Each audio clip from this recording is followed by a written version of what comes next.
Aqui temos uma visão geral da nossa solução. O usuário interage com o catálogo. Através do catálogo direcionado para o módulo Order.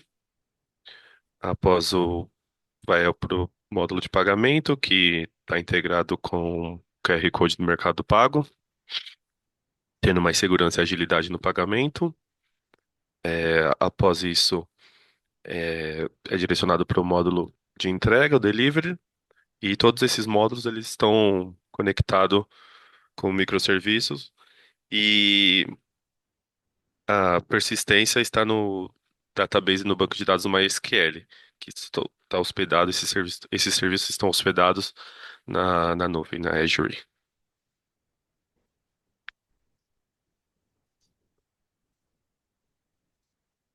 Bom, só desce um pouquinho pra gente, ô Flávio, por favor. Bom, essa segunda parte aqui está mostrando onde o nosso sistema tá hospedado, né? Que é na Azure Cloud, com os serviços de Kubernetes, tá? E aí a gente faz uma requisição, mostra aqui, a gente faz uma requisição do usuário que passa pelo Kubernetes Service, pelo load balance, e ele ingressa no controller, direcionando as requisições para os clusters, né? E é onde faz a escalabilidade do sistema e a garantia dos horizontes das pods, é, automaticamente que a qualidade das pods conforme a demanda. Conforme for tendo mais demanda, vai escalando cada vez mais pods. Aí eu vou deixar com o Flávio agora, vai apresentar o microserviço. Então, vou falar um pouco da parte do código em si. Dos requisitos ali do projeto é deixar o nosso código ali, né, de acordo com o Clean Code. O nosso código inicial já estava bem estruturado, assim, com funções com responsabilidade única, tudo bem desacoplado. A única coisa que a gente teve que mudar um pouco aqui foi a parte do banco de dados, que ele estava bem acoplado ali com o nosso service, né? Ele estava chamando direto o repository que fazia conexão com o banco, que é o nosso caso, que é o MySQL. Então, se fosse um cenário, por exemplo, que a gente precisasse é, fazer uma conexão com um banco diferente, sei lá, mudar para um banco não relacional, a gente precisaria estar mexendo na nossa parte de service aqui, né? Então, que não é o ideal. Então, o que foi feito foi criar umas classes genéricas aqui, né, de order, de customer, de cada um das entidades ali, né, que a gente usou ali para o nosso código, e criou uma, uma interface de repository ali, né, de repositório. Então, os nossos services agora chamam essa interface que retorna esses objetos genéricos aqui, e agora a gente tem uma implementação desses repositórios que vai fazer a conexão com, no nosso caso aqui, né, com o MySQL. Se a gente precisar mudar o nosso banco, o que a gente vai fazer agora é fazer uma nova implementação para esse banco em específico, e a gente não vai precisar mudar, né, nada do nosso serviço, né, só essa parte de conexão com bancos mesmo. Então, foi basicamente isso que a gente fez aqui. Então, agora tá tudo bem divididinho e essa parte do banco não vai interferir nada com a nossa lógica da nossa aplicação em si.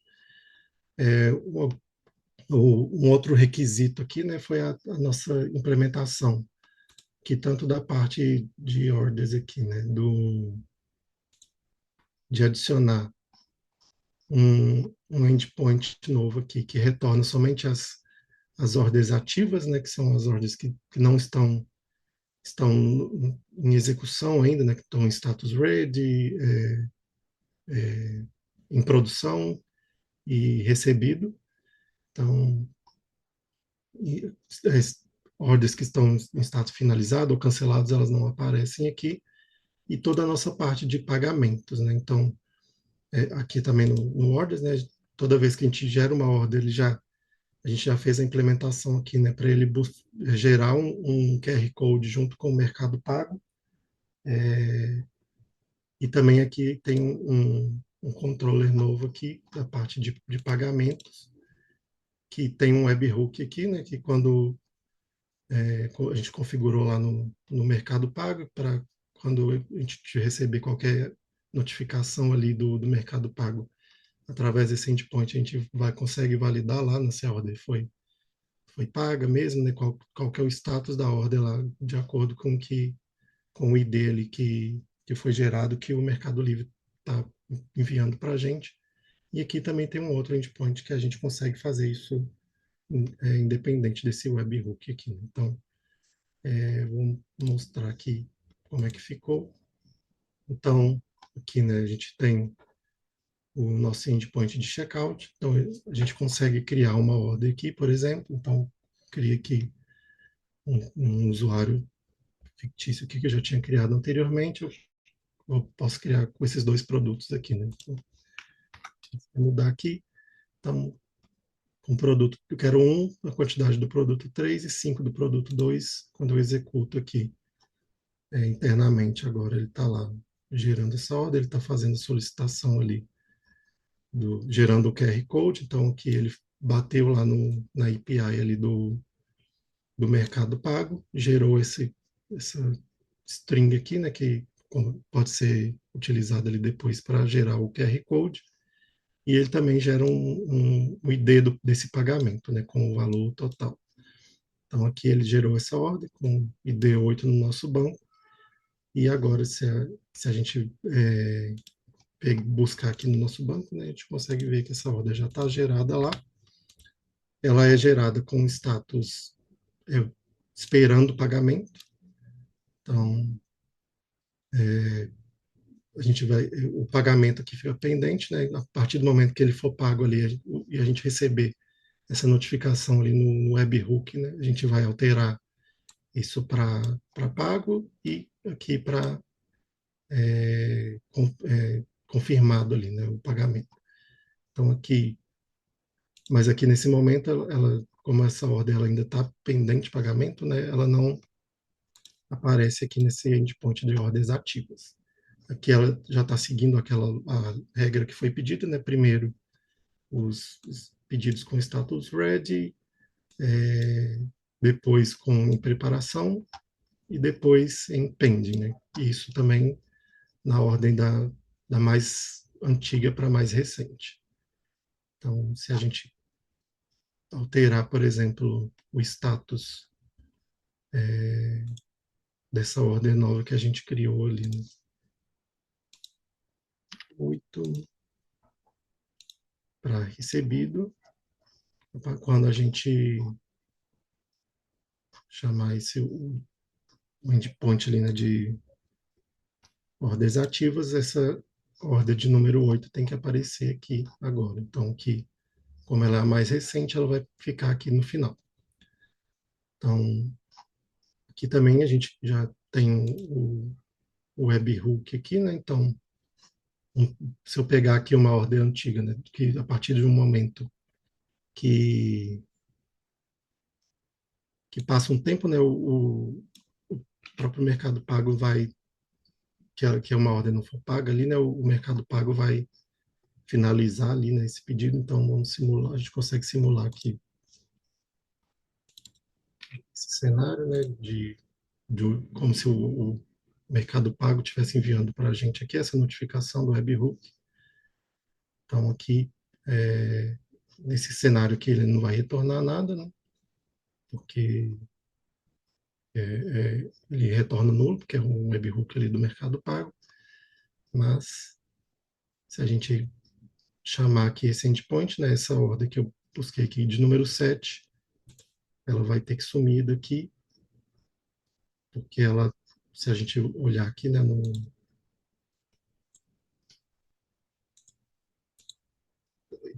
esse aqui é de patch, de buscar pelo de buscar ela aqui, ela foi rejeitada, né, porque ela bateu lá no endpoint lá do Mercado Pago, essa ordem viu que ela foi rejeitada, então ela altera aqui e cancela essa ordem. Então ela já é removida ali da lista de ordens ativas. Então, toda essa parte das APIs aqui que foi feita é isso. E agora a gente consegue, e essa parte de integração aqui também do Mercado Pago, e agora a gente consegue entrar aqui na parte de infraestrutura, que é a parte do Kubernetes, né? Então, o que a gente fez foi, a gente escolheu usar a Azure. Então, aqui tem as configurações ali, né? Da parte dos requisitos funcionais ali, né? Que é o da nossa aplicação e do banco de dados, né? Então, a gente vai subir um deployment ali do MySQL, que foi o banco que a gente escolheu. Então, aqui tem o service, tem a parte do deployment, a parte de secrets. Então, a parte de secrets a gente escolheu a forma mais segura de fazer isso, né, que é usar um Key Vault, que a gente criou um Vault ali no Azure, e essas informações ficam lá. Na hora de fazer o deployment, ele busca essas informações e seta aqui. E a mesma coisa para a nossa aplicação. A gente tem um service, tem a parte de secrets que também fica no Vault, a parte do Ingress aqui para expor esse endpoint nosso, HPA, essa parte de escalar aqui, né, as nossas pods. Aqui eu coloquei aqui, né, os valores estão aqui, né, a quantidade mínima de um e a quantidade máxima de 5 aqui. Tem as configurações de CPU, de memória. Então, de acordo com o uso ali, né, então a gente consegue até ver aqui, né, as nossas pods em execução. Então, aqui tem uma pod da nossa aplicação e uma pod do MySQL. Então, rodando aqui. A partir do momento que aumentar a solicitação aqui, né, da nossa aplicação, essas pods vão escalar aqui até no máximo de 5 ali. E aqui foi exposto aqui, né, essa API fiz a parte do Ingress aqui, de expor com esse endpoint aqui temporário, e a gente consegue acessar aqui, né? Então, todas essas execuções aqui já são direto na nuvem, que a gente já consegue simular, né? Já está tudo sendo salvo no banco lá, e todas essas execuções estão sendo feitas lá diretamente agora. Então, basicamente é isso o nosso projeto. E tá nesse ponto aqui, né? Então, já está seguindo essas normas de segurança aqui, tanto na parte de infraestrutura, as solicitações que foram feitas ali, né, de regras de negócio adicionais que foram feitas, e também toda a parte de testes aqui também para essas classes novas e todos os ajustes que foram feitos ali para a parte de Clean Code. E é isso.